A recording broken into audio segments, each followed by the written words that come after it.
കമ്പറത്തോളം ഞാൻ ഒരു കോയിനെ വിളിച്ചു പറഞ്ഞു കൊണ്ടുവരാം. അതിനെന്തേ?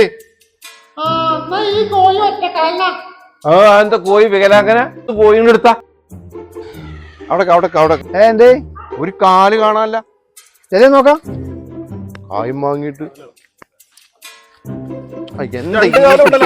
ആണാ വേണ്ട നോക്കാം. എടോ നിങ്ങളുടെ അടുത്ത് ഞാൻ വാങ്ങിയ കോയില് ഒരു കാലില്ല. ഇതില് കാലുണ്ടോ നോക്കി. എവിടെ കാല്? എവിടെ കാല്? കാര്യം പറഞ്ഞ കാല് ഞാൻ കുടി കൊണ്ടുപോയിക്കണോ? ഇനിയിപ്പോ കുടിയില് കറി വെച്ചോണെന്ന് എനിക്കറിയില്ല. ആ കാലിന്റെ അടിക്കാം. പൈസ വേണ്ട ചിലക്കണ്ട. പൈസ എല്ലാ വെള്ളിയാഴ്ച എന്റെ കുടിക്ക് ഇതേമാതിരി കോഴി കൊടുത്തു തരണം. ഇല്ലാന്നുണ്ടെങ്കിൽ ഞാൻ ഈ നാട്ട് മൊത്തം പാട്ടേക്കാനെ കാണാൻ പോകും.